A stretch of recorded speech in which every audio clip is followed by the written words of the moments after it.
Okay. Before Islam, like I said before, my family my family wasn't very a religious Christian family.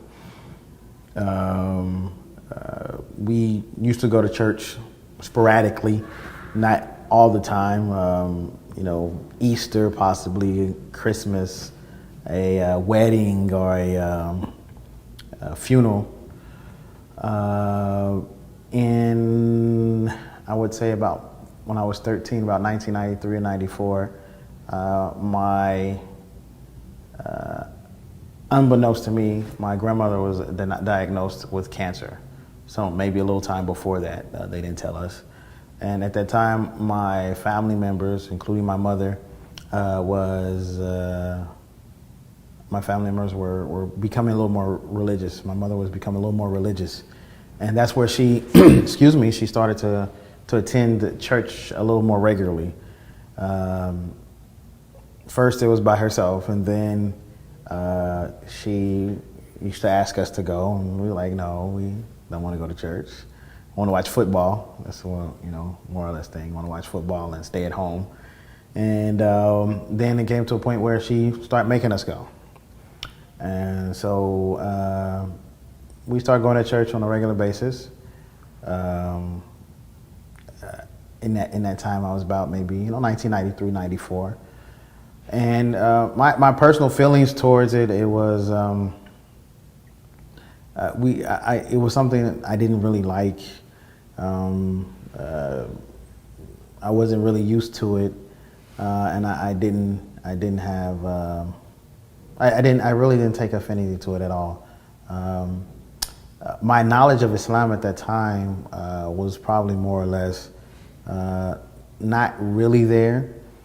Even though I did have a family member that was Muslim, basically whatever we learned in school, the 5 pillars, Saudi Arabia, Kaaba, or something like that, Mecca, those type of things were more or less that at this time also, about 93, 94, a movie about Malcolm X came out, and so my information about Islam became a little more.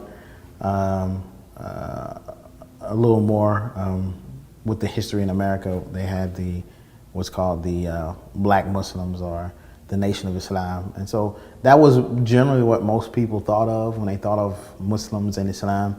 But you started to clarify that a little more, or that started to be clarified a little more probably after the movie Malcolm X, just a tad bit, not completely, and.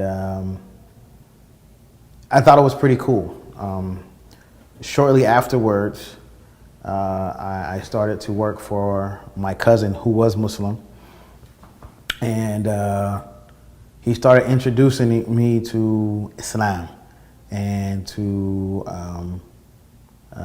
books. I would, in his store he would sell oils and incense, pagers and things of that nature, kind of like a variety store, and. Sometimes I would, if there was a downtime or anything, I would go and read the books that he would have on Islam. And sometimes I would go with him to certain places. Maybe I go with him because he would close down his shop, and go with him on Jummah, or the Friday prayer, as we said at that time. And that was the beginning. My real story of becoming a Muslim actually starts off with my cousin. And it really goes back to his father. My cousin, his mother and my mother are sisters, and he's my maternal cousin. In the 70s, she married a man, a Muslim man. This man, he became Muslim in I want to say 60s, in the late 1960s, maybe 1967 or so, I'm not for sure. Dr. Saidi Diwaru, Allah yarhamu, may Allah have mercy on his soul, he's now deceased. And they got married, they had a child. The child's name was Tariq, or Tariq, as we say. And very shortly afterwards, they got a divorce. You know, I know this is more into his story, but Tariq, he didn't really grow up in my aunt. She had accepted Islam, then she went away from it. And during the divorce, after the divorce, my cousin would stay with his mother. She's no longer a practicing Muslim, doesn't practice Muslim, doesn't profess the faith, and he would go to his father's every once in a while. Once he got older, he started to practice. Decided some events happened in his life, and he started to practice Islam a little more. And that's when he opened up his shop, and that's how I began to work for him. And as a result, in a very weird and quirky way, as a result, I became started to work for him, became an employee, and ended up becoming Muslim. After I became Muslim, I was 15 at the time. He would always encourage me to learn, and so from day one, he was like he would encourage me. He said, "Well, listen, inshallah, you're not married, and you seem pretty smart, and inshallah, so we'll send you to Medina or Mecca or Morocco or Pakistan." And this is way before 9/11 and all those types of things. And so we'll send you to some place where you can learn Arabic and learn about Islam and come back and teach us. And so that was always kind of like his encouragement. And during my first 3 or 4 years of Islam, 3 years of Islam, with that encouragement, he informed me about a group of professors coming from the Islamic University of Medina, and he said, "Well, listen, you know, they're going to have interviews and some lessons and interviews. Are you interested in going?" And I said, "Sure, why not?" And so he pretty much left his shop and closed up his shop and left it with someone, and we went to Detroit, Michigan in the summer of 1998, and he took me there, and as a result, I was one of the 13 students that got accepted that year in 1998, and that's how I got over. So I feel that I had a very nurturing Islamic upbringing for the most part, and that's basically how I became Muslim and how I became to study Islam for the most part. When I first became a Muslim in '95,